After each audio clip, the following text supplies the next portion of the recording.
আসসালামু আলাইকুম। গ্রামীণ ফোন প্রেজেন্টস ক্রিক টকে সকলকে আমন্ত্রণ। দেখেন, ম্যাচ জিতলে পরে তখন আসলে ইমপ্রুভমেন্টের জায়গাগুলো নিয়ে আমাদের দেশে খুব বেশি আলোচনা হয় না। একটা ব্যাপার আমার কাছে খুব অবাক লাগে, সেটা হচ্ছে আমরা টি-20 ক্রিকেট খেলতে এসেছি, আমরা ওয়ানডে ক্রিকেট খেলি, আমাদের অলরাউন্ডার নাই। মানে this is a very serious crisis. বিশেষ করে টি-20 ক্রিকেটে অলরাউন্ডার মানে হচ্ছে আপনার ইউটিলিটি ক্রিকেটার্স লাগবে, যেই ক্রিকেটাররা একই সঙ্গে আপনাকে ব্যাট এবং বল দুটা ক্ষেত্রেই সাপোর্ট দিবে এবং সেটা কোয়ালিটি সাপোর্ট দিবে। আপনার যদি দুইটা অলরাউন্ডার থাকে, দুইটা জেনুইন অলরাউন্ডার থাকে, সেটা আপনাকে স্পেস করে দেয়, আপনি এক্সট্রা ব্যাটসম্যান খেলাতে পারছেন, এক্সট্রা বোলার খেলাতে পারছেন, যেটা আপনাকে একটা হিউজ অ্যাডভান্টেজ দেয়। আপনি পৃথিবীর প্রত্যেকটা দেশে যদি চিন্তা করেন যে অন্তত একটা বা একাধিক জেনুইন অলরাউন্ডার আছে, জেনুইন অলরাউন্ডার থাকে, সেই জায়গাটা জেনুইন অলরাউন্ডার আমরা আসলে বের করতে পারছি না, এবং সেটা আমরা আমাদের ডোমেস্টিক ক্রিকেট থেকে আসলে বের করতে পারছি না। এটা একটা অনেক বড় কনসার্নের জায়গা। দেখেন, আমরা এ টিমের খেলা হলো, এ টিমের খেলা তো আমরা আসলে জেনুইন অলরাউন্ডারদেরকে কি ওইভাবে প্রমোট করার চেষ্টা করেছি?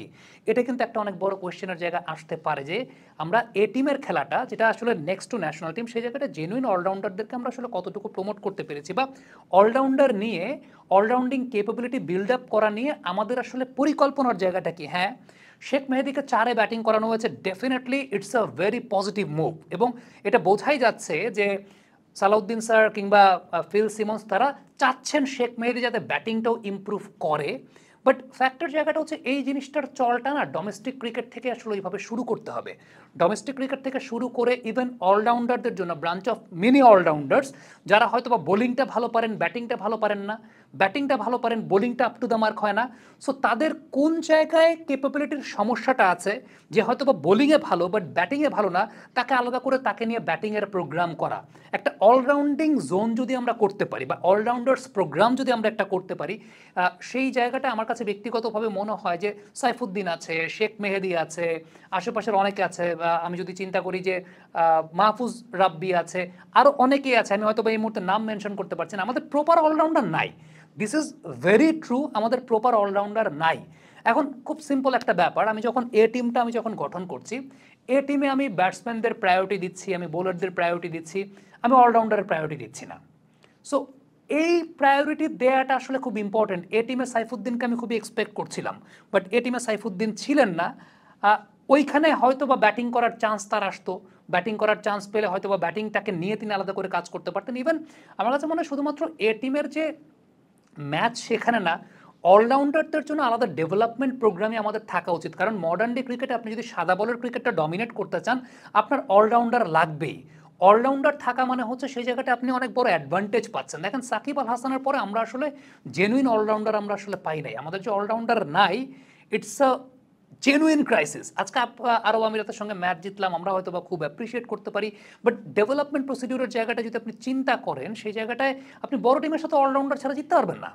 অলরাউন্ডার ছাড়া আপনি ম্যাচ জিততেই পারবেন। আপনি যদি ইন্ডিয়া টিমে আজকে ডিফারেন্স ক্রিয়েট করে আকসার প্যাটেল, আকসার প্যাটেল তো বোলার ছিল, আকসার প্যাটেল ব্যাটিংয়ে ইম্প্রুভমেন্টটা কীভাবে করলো?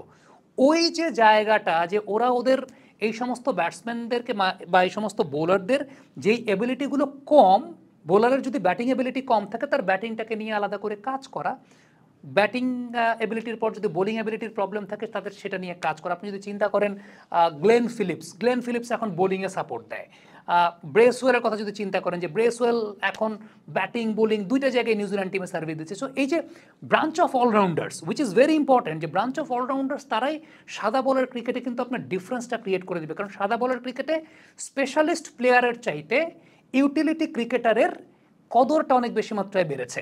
তো আমার কাছে ব্যক্তিগতভাবে মনে হয় যে যার যে স্কিলটার কম আছে, যার যে স্কিলটার শার্পনেস কম আছে, ধরেন রাকিবুল এমার্জিং টিমে আমরা ব্যাট হাতে তাকে ভালো ব্যাটিং করতে দেখেছি। সো সেটা international up to the mark আমি তাকে এখনো জেনুইন অলরাউন্ডার বলতে পারি না, কিন্তু তাকে জেনুইন অলরাউন্ডার বানানোর জন্য আসলে আমাদের পদক্ষেপের জায়গাটা কি? এমার্জিং সিরিজটার পর আফটার দ্যাট তার ওই স্কিল ডেভেলপমেন্টটাকে নিয়ে এইচপির কিংবা বাংলাদেশ টাইগার্স, যেটাকে আমরা বলি, এখানে কিন্তু সবচেয়ে ইম্পর্টেন্ট ব্যাপার হচ্ছে এইচপি এবং বাংলাদেশ টাইগার্স, এই দুইটা ক্যাম্প সারা বছর ব্যাপী রাখা।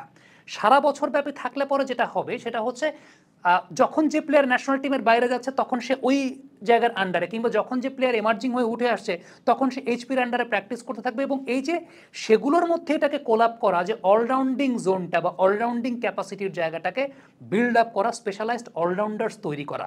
আদারওয়াইজ সাদা বলের ক্রিকেটে ইউ ক্যান নট প্রসপার। এটা এটা সম্ভবই না আসলে। কমেন্ট বক্সে আপনাদের মন্তব্য মতামত জানতে চাই।